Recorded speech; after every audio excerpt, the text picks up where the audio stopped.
¿Cuál es el tercer periodo? Un edicto, ¿no?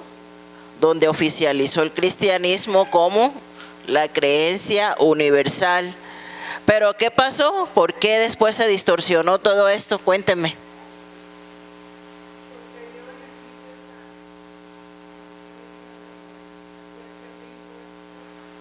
Exactamente.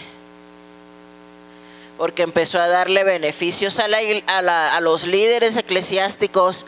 Ya los líderes no pagaban impuestos, ya los líderes pues eran mantenidos por el Estado, no había persecución, al contrario, les empezaron a ceder terrenos, templos, ¿no? Entonces, ¿qué pasó? Pues el cristianismo se tergiversó, se convirtió en un negocio, ¿verdad? En un negocio y pues ya no había ese servicio a Dios por un llamado genuino, sino más bien por intereses políticos, ¿sí?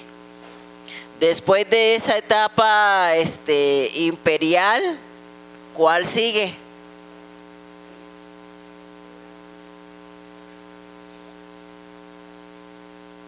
Es en la que estamos ahorita, ¿cierto? Estamos en el cuarto periodo de la iglesia, que es la iglesia medieval. Entonces llevamos iglesia apostólica, iglesia perseguida, iglesia imperial, iglesia medieval. ¿Cuánto duró este periodo? Pues prácticamente casi 1000 años. Entonces por eso llevamos varias clases y todavía no acabamos. Yo espero acabar el día de hoy, porque es un periodo de la iglesia bastante extenso, ¿sí? Y entonces, ¿qué sucede? Que en este periodo ocurren varias situaciones. Ya el poder papal está sentado en su trono, ¿cierto? Ya adquiere prácticamente dominio no solamente espiritual, sino también político sobre todas las naciones en ese entonces conocidas. Pero al mismo tiempo se levanta otro movimiento que es el Islam, y el Islam empieza a robarle adeptos a ese cristianismo que había en la Edad Media. Estuvimos hablando de Mahoma, ¿cierto? Y de la forma como los musulmanes empezaron a ganar adeptos en el Medio Oriente. Y hoy pues vamos a acabar este tema. Nos quedamos la clase pasada en las cruzadas. ¿Cuál fue el propósito de las cruzadas, Gaby? ¿Quién se acuerda?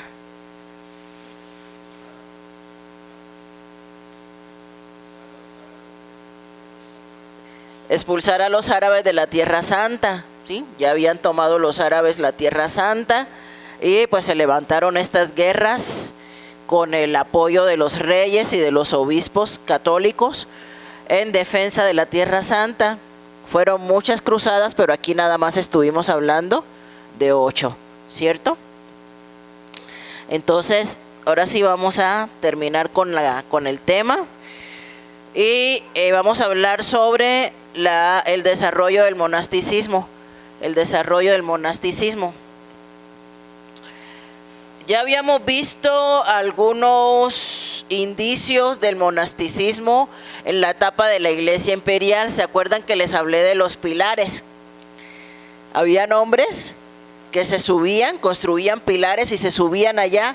¿Por qué? Porque empezaron a ver que la iglesia estaba tan corrompida, ¿sí?, que el cristianismo estaba tan contaminado que ellos decidieron aislarse. ¿Y de qué manera fue la que ellos decidieron aislarse? Pues ellos decidieron aislarse subiéndose en pilares, encerrándose en cuevas, ¿sí? Recuerdan, estuvimos hablando de San Antonio Abad, ¿no?, que fue uno de los pioneros de este movimiento y de este espíritu monástico. Y empezó aquí pues el auge en el oriente del monasticismo con los pilares y con las cuevas. ¿Qué pasó? Las personas dijeron, no, pues esto está muy contaminado, yo voy y me encierro y ahí ya voy a vivir en santidad. Ese fue lo que produjo, ¿no?, que se empezara a dar este auge monástico. Ellos pensaron que de esa manera pues iban a vivir en santidad. Y empezaron a surgir ciertos movimientos. La primera orden que empezó a surgir fue los benedictinos, ¿sí? Hubo personas que dijeron, no, pues no vamos a vivir ni en pilares ni en cuevas. Vamos a hacer comunidades, ¿sí? Y de esas mismas comunidades, en las propiedades que pues toda la iglesia tenía, porque pues recordemos que la iglesia era rica, pues la iglesia no era pobre, la iglesia era rica, ¿no? La iglesia era lo más rico que podía haber en ese entonces. Entonces, como la iglesia era rica, ¿sí?, la iglesia tenía edificios y en esos edificios se empezaron a concentrar las comunidades para vivir en santidad, ¿no? Junto con este tipo de movimientos, junto con este tipo de resultados, pues empezó a haber otras situaciones. Estos movimientos de monjas y de monjes empezaron a apoyar la comunidad de tal manera que ellos se involucraban en actividades industriales, en actividades agropecuarias, en la educación, ¿sí? Las primeras grandes escuelas que hubo en el mundo, pues eran de sacerdotes y de monjas, ¿sí? Y eran las mejores escuelas, y bueno, yo digo que el día de hoy todavía lo siguen siendo, ¿no? Todas esas iglesias fundadas por sacerdotes y por monjas son las mejores escuelas, de verdad. No es por nada, pero es la realidad. ¿Por qué? Porque sea lo que sea, educan a las personas en valores, y con muy buena calidad académica. Y pues empezaron toda una serie de movimientos, ¿sí? Los benedictinos, fundada por Benedicto, que era un monje, esa la fundaron cerca de Roma y apoyaban con obras industriales a la comunidad. Luego surgió la orden de Cister. Esta surgió en el año 1098 en Francia por otro monje llamado Roberto. Y este monje enfatizó, ¿sí?, toda su comunidad en el arte, la arquitectura y la literatura. Luego siguieron los franciscanos. Este movimiento franciscano surgió fundado por Francisco de Asís. ¿Sí han escuchado la historia de Francisco de Asís? Es que yo estudié toda mi vida en un colegio de monjas franciscanas. Y ellos tienen órdenes por todo el mundo, en todo el mundo hay estos órdenes de monjes franciscanos. y la verdad es que tienen mucha influencia, tienen hospitales, tienen escuelas, tienen orfanatos, tienen de todo porque ellos, si algo bueno, ¿no? Tuvieron todo este tipo de movimientos, es que ellos empezaron a tener influencia en todas las esferas de la comunidad. Y eso es algo que, bueno, ahorita les comento. Voy a acabar con la cuarta orden, que fueron los dominicos. Fue una orden española fundada por Santo Domingo. Ellos eran predicadores conocidos como los frailes negros por su traje. Y fíjense, hermanos, que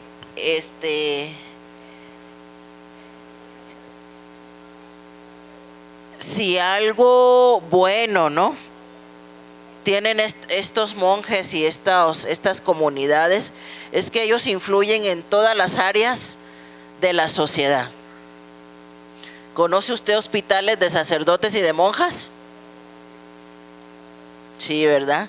¿Escuelas de sacerdotes y de monjas? Sí, ¿verdad?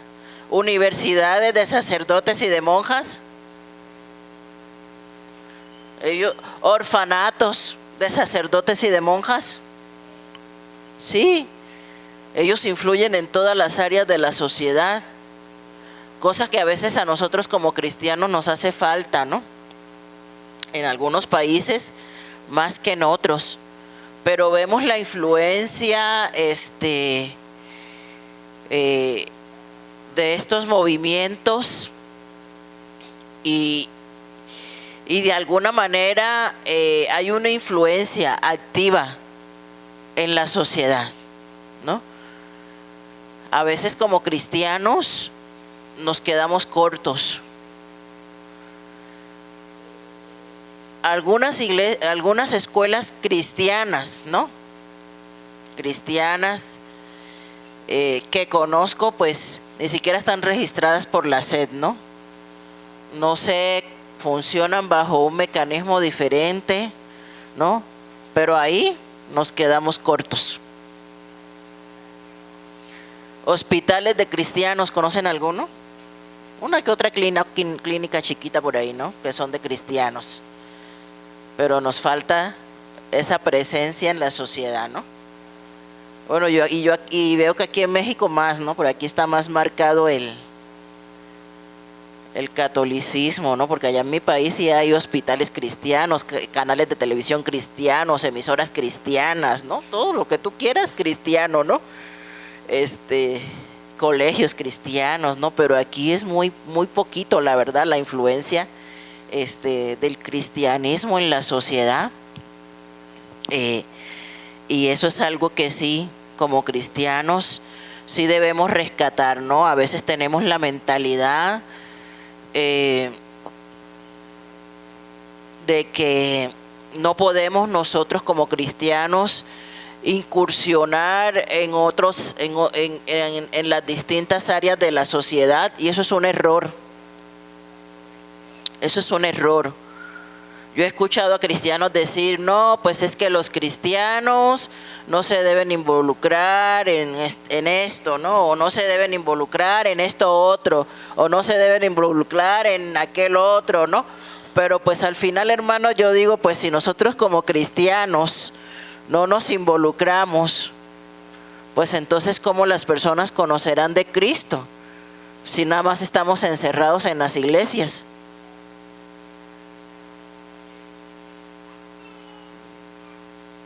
A veces, por ejemplo, pensamos, un cristiano no debe estar en la política.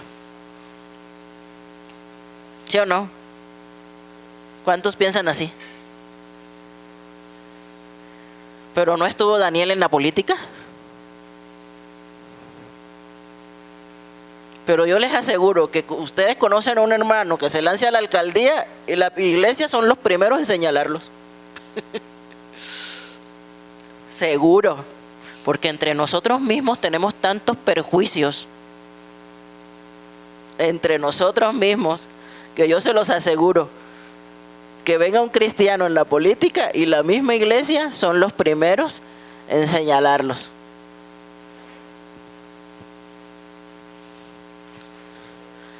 Porque no sé por qué a veces tenemos esa mentalidad, ¿no? De que el cristiano metido en la iglesia, pero el cristiano nada que ver con los de allá afuera. Y en cierta manera tenemos una falsa santidad, se podría decir. Estas personas tienen una falsa santidad, porque a lo mejor piensan que encerrados en un convento están blindados para no pecar. Pero ¿y qué? Mejor ni grabes esto, hijo, porque pues que yo sabes que yo digo las cosas como son. Pero ¿y qué hacen metidos en un convento si de todas maneras sus pensamientos, ¿será que metidos en un convento no tienen un mal pensamiento?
En mi casa no tengo televisión. ¿Por qué, hermano? No, porque es el cajón del diablo. Yo no veo televisión. Pero ¿y qué tal sus pensamientos? Si a veces lo que pensamos puede ser hasta peor que lo que sale en la tele.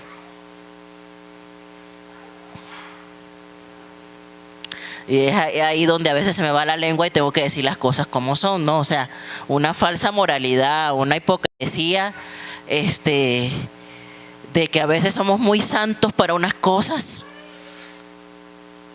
pero muy liberales para otras. Al final, Dios conoce nuestros corazones. Dios conoce nuestros corazones, Dios conoce nuestros pensamientos, Dios conoce las intenciones de nuestro corazón. Entonces, la santidad es algo interno que se refleja en una vida externa, pero no se basa solamente en lo externo.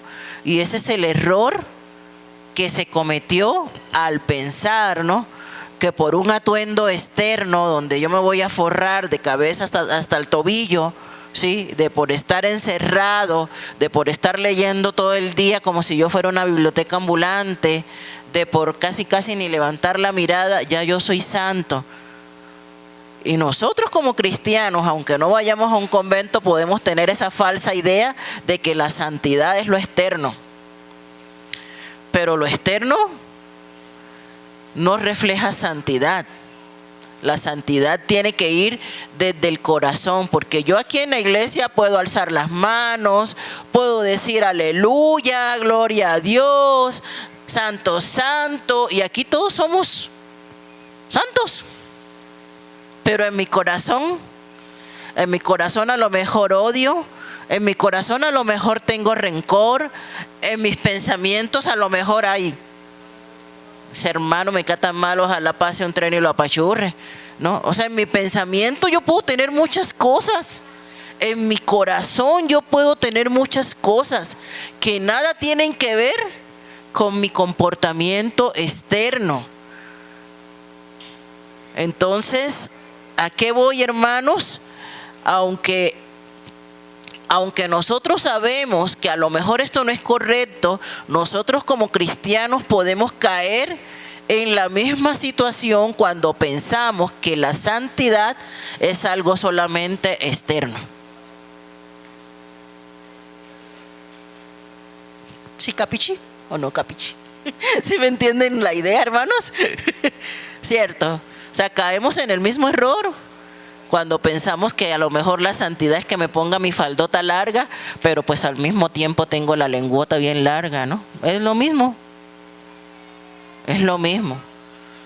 Como que si estuviera en un convento, pero al mismo tiempo fornicando con mi mente, ¿no? Porque la palabra dice que puedes adulterar aún con tu corazón, ¿cierto? Dice la palabra: cuando miraste a una persona, ¿no?, y ya la volviste a ver con ojos que no deben de ser, ahí ya adulteraste en tu corazón. No necesitas ni siquiera llegar a la acción, ¿no? El simple hecho de tener un deseo, el simple hecho de tener un pensamiento, ya nos convierte en pecadores. Entonces, fuera de cualquier situación externa, amada iglesia, ¿qué es lo que debemos procurar? La santidad de nuestros corazones. Que seguramente, si por dentro estamos limpios de culpa, por fuera lo vamos a manifestar. ¿Cierto?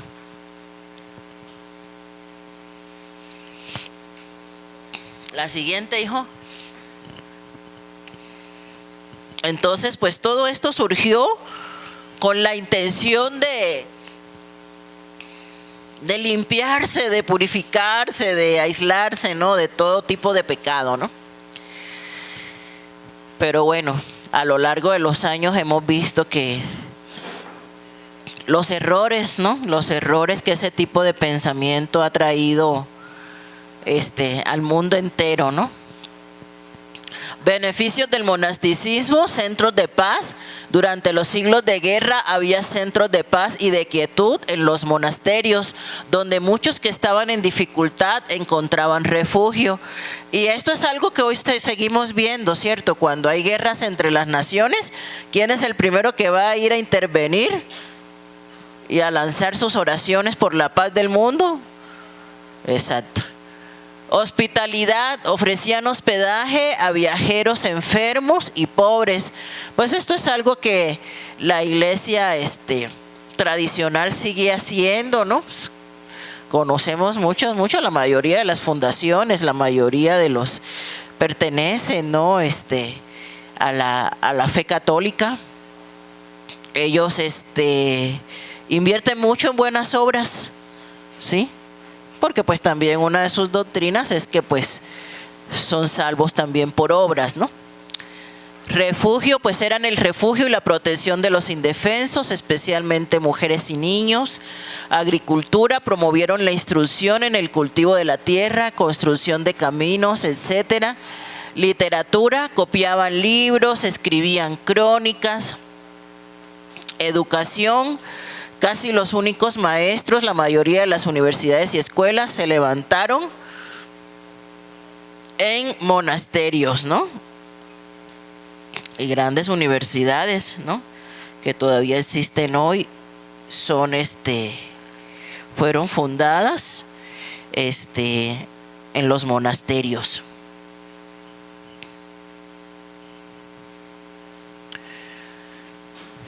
Educación, casi los únicos maestros, la mayoría de universidades y escuelas se levantaron en monasterios. Y misiones, los monjes fueron los misioneros primitivos, convertían a los bárbaros al cristianismo. Yo me acuerdo que, cuando yo estudiaba en la escuela de las monjas, nos daban una materia que se llamaba infancia misionera. Y nos ponían una pañoletita aquí, amarillita con blanco, me acuerdo. Y todos los viernes las monjas nos llevaban a los barrios, a las comunidades más pobres, a enseñar a leer, a las comunidades analfabetas. Todos los viernes sagradamente hacíamos nuestra misa y salíamos a alfabetizar a los niños en las comunidades más pobres, más alejadas. Nos llevaban en un autobús, me acuerdo, y nos regresaban. Esa es su forma de ellos hacer misiones, alfabetizando a la gente. Los sacerdotes y los curas son personas muy cultas, muy educadas. De hecho, los sacerdotes todos son licenciados en teología. Otra cosa que tenemos que imitar, ¿verdad? Porque a veces se levantan pastores y no saben ni qué es la Biblia. Los sacerdotes todos son licenciados, ¿no? En cambio, usted ve una iglesia cristiana que en cualquier garaje abrieron una iglesia y resulta de que el pastor no tiene ni la primaria. Ahí sí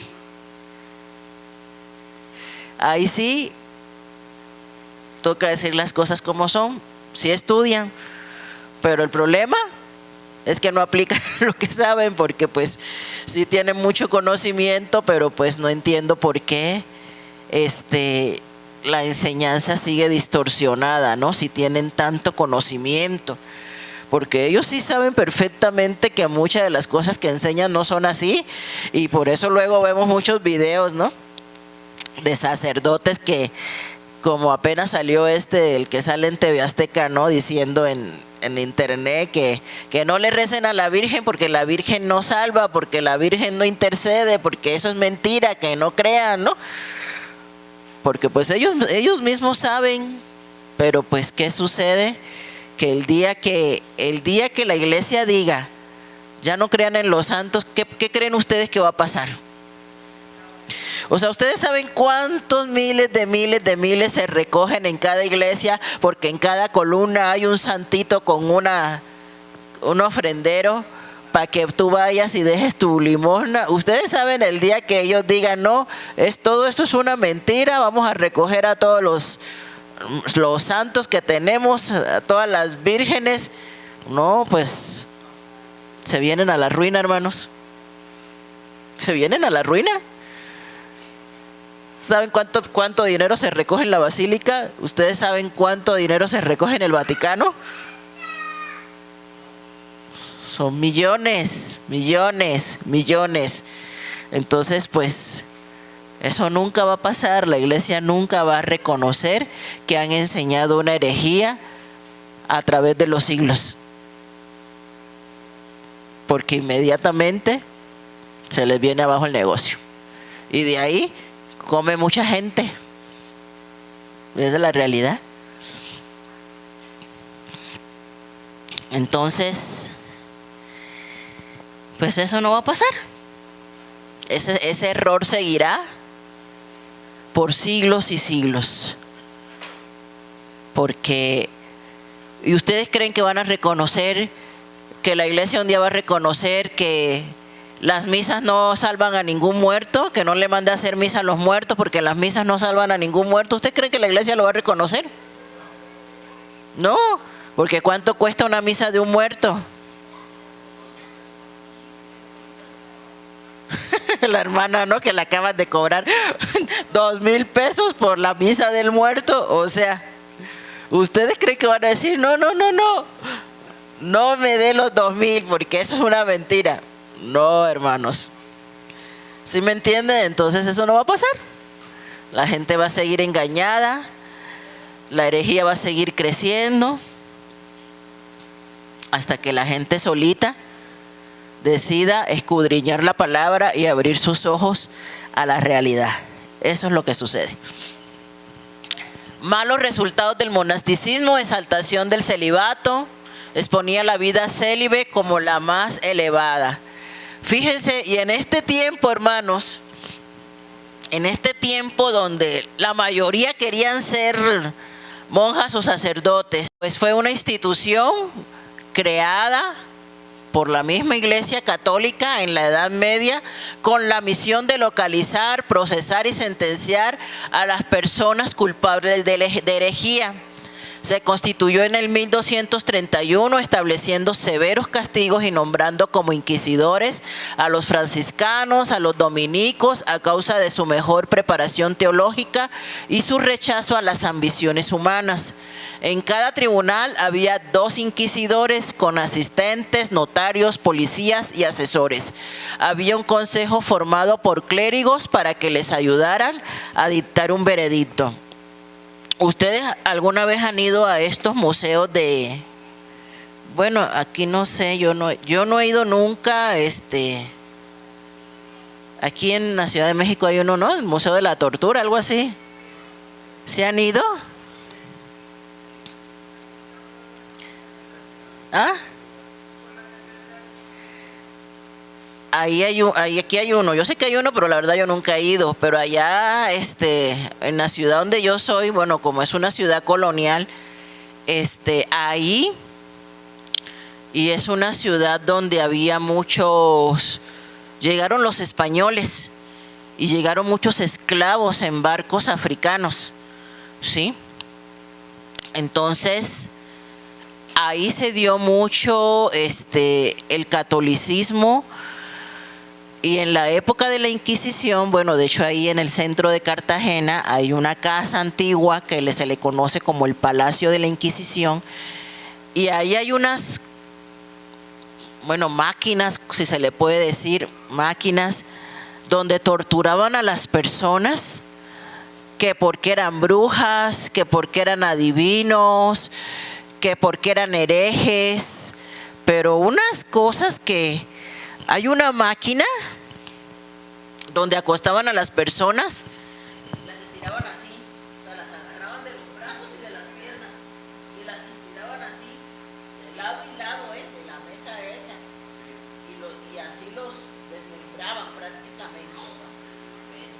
Hay otra cosa, donde es una cama como con clavos, y ahí los acostaban, ¿no?, para matarlos. O sea, la verdad es que son una matazón tan cruel de personas que porque eran herejes. Y ahí tú entras y todo ese lugar es máquinas así, ¿no? Había una balanza, según que donde pesaban a las brujas y que si la balanza no se movía, las echaban a un caldero hirviendo. Sí, o sea, las peores atrocidades que ustedes se puedan imaginar. Pero ¿saben qué? ¿Qué es lo más triste de todo eso?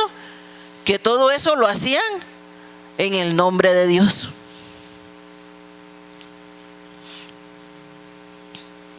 Todo eso lo hacían en el nombre de Dios. Y todos esos españoles que llegaron a nuestros países suramericanos, torturando a los indígenas, torturando a los esclavos, ¿no?, por creerse de una raza superior, por creerse con una preparación superior, todos esos maltratos los hacían en el nombre de Dios. En el nombre de Dios los hacían. Tanto maltrato, tanta maldad, tanta violencia, tanta... No sé qué Dios predicaba, ¿no? Y desde las cruzadas, o sea, guerras en el nombre de Dios y todo en el nombre de Dios, ¿no? Entonces usaban a Dios como espada, usaban a Dios como pretexto, ¿no? Para dañar y para asesinar a tanta gente que murió en esta época, ¿no? La siguiente, no sé en qué parte de la Biblia encontraron que había que torturar. Mira, ahí está una foto de la máquina. Que había que torturar a las personas,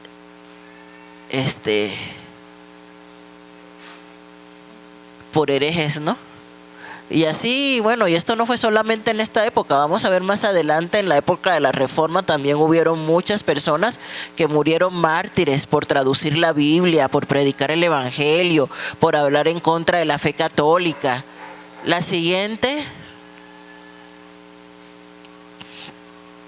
la Inquisición española se fundó con aprobación papal en el 1478 a propuesta del rey Fernando V y la reina Isabel I, ocupándose del problema de los llamados marranos, los judíos que por coerción o por presión social se habían convertido al cristianismo. Esta posteriormente fue desplazando su interés en el 1502 hacia los convertidos al Islam y posteriormente a los sospechosos de apoyar el protestantismo. Después la Inquisición pasó a supervisión en favor del Estado español con los dominicos como funcionarios. La Inquisición quedó suprimida en España en el año 1843. Ya van a ser las 10, pero voy a acabar porque si no, ya para que el otro domingo empecemos con la etapa de la Reforma. Ya desde la Edad Media hubo principios de la reforma religiosa, obviamente, y lo más curioso es que dentro de estos mismos monjes que se estaban formando en los monasterios católicos, empezaron a decir, bueno, pero esto que está pasando no tiene nada que ver con lo que la Biblia dice. ¿Por qué? Porque solamente uno de ellos mismos, ¿cierto? Uno que estuviera ahí metido, uno que estuviera viendo cómo era la situación realmente en el fondo, uno que estuviera viendo realmente qué era lo que decía la Biblia, porque pues la Biblia era un libro al cual no tenían acceso las personas del común. La Biblia solamente estaba traducida en latín y los únicos que sabían latín eran los monjes que iban a las universidades. La gente del común no sabía latín. Entonces los mismos monjes empezaron a leer la Biblia y dijeron, ah caray, ¿y de dónde sacaron esto de la Inquisición?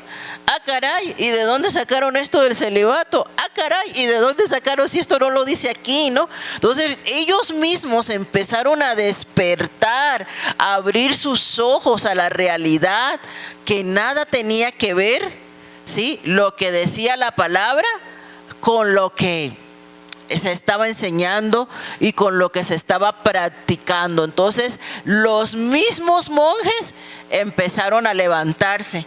La mayoría de estos reformadores salieron de los mismos monasterios. A finales de la Edad Media comenzaron a surgir destellos de la Reforma, surgieron 5 grandes movimientos de la Reforma en la Iglesia, pero el mundo no estaba listo para ellos y fueron reprimidos por su sangrienta persecución. Los albigenses al sur de Francia repudiaban la autoridad de la tradición, se oponían a las doctrinas del purgatorio, la adoración de imágenes y reclamos sacerdotales. Los valdenses, establecida por Pedro, establecieron una orden de evangelistas y fueron perseguidos pero aún permanecen en Italia. Juan Wycliffe, que fue uno de los mártires, comenzó el movimiento de liberación del poder romano y de reforma de la Iglesia de Inglaterra. Juan Hus, seguidor de Wycliffe en Bohemia, que es una ciudad de Praga, fue al concilio de la Iglesia Católica Romana en Constanza. Jerónimo Savonarola, monje dominico de Florencia, Italia, predicaba contra los sacerdotes católicos y efectuó una reforma manifiesta y fue quemado por orden del Papa tan solo 19 años antes de que Lutero clavara sus 95 tesis en la Catedral de Wittenberg en Alemania. Entonces ya desde la Edad Media ellos mismos, ¿no?, ya había un despertar, ¿no?, pero como dice la diapositiva, no estaban preparados todavía la sociedad para un cambio, no estaban preparados para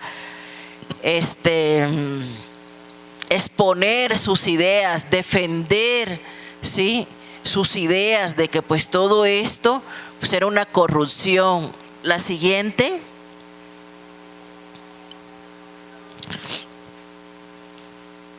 Y finalmente, en el 1453, casi 1000 años después, ¿sí?, ocurre la caída de Constantinopla, ¿sí? Ha sido fijada por los historiadores como el punto de división entre los tiempos medievales y modernos. El imperio griego nunca se recobró de la conquista de las cruzadas en el 1204.